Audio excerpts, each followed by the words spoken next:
क्या आप जानते हैं कि गोवर्धन पूजा क्यों मनाई जाती है? हम आपके साथ पूरी गोवर्धन लीला की कहानी साझा करने जा रहे हैं और यह भी बताएंगे कि गोवर्धन पूजा और अन्नकूट क्यों मनाया जाता है।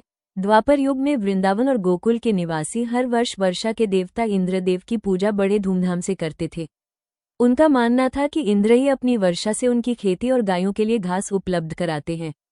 एक बार बालक श्रीकृष्ण ने देखा कि सभी ब्रजवासी इंद्र की पूजा की बहुत बड़ी तैयारी कर रहे हैं। उन्होंने अपने पिता नंद बाबा से पूछा कि सभी लोग किसकी पूजा की तैयारी कर रहे हैं।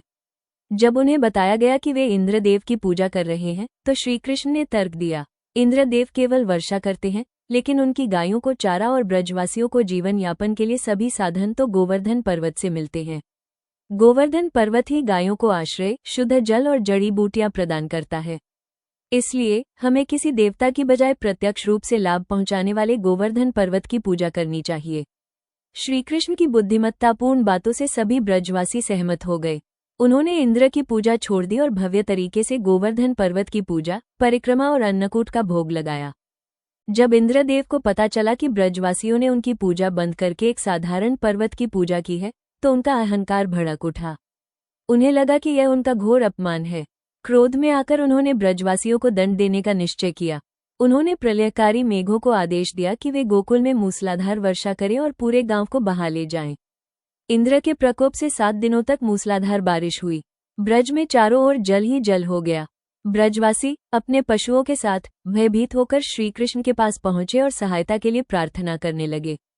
तब 7 वर्षीय श्रीकृष्ण ने उन्हें आश्वासन दिया और अपनी कनिष्ठा उंगली, सबसे छोटी उंगली, पर पूरे गोवर्धन पर्वत को किसी छाते की तरह उठा लिया। सभी ब्रजवासी और उनके पशु उस विशाल पर्वत के नीचे आराम से 7 दिनों तक शरण लिए रहे।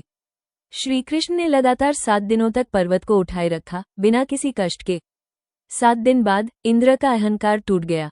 उन्होंने देखा कि उनकी प्रचंड वर्षा भी बाल गोपाल के सामने निष्फल हो गई है। इंद्र को अपनी भूल का एहसास हुआ और उन्हें ये ज्ञात हुआ कि श्रीकृष्ण कोई साधारण बालक नहीं, बल्कि स्वयं भगवान विष्णु के अवतार हैं। इंद्र ने लज्जित होकर तुरंत वर्षा रोक दी और धरती पर आकर श्रीकृष्ण के चरणों में गिरकर क्षमा याचना की।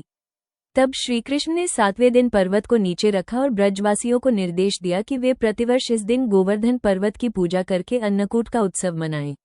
ये कथा सिखाती है कि अहंकार का विनाश निश्चित है। ईश्वर अपने भक्तों की रक्षा हर परिस्थिति में करते हैं। प्रकृति का सम्मान करना आवश्यक है, क्योंकि प्रकृति ही हमारे जीवन का आधार है।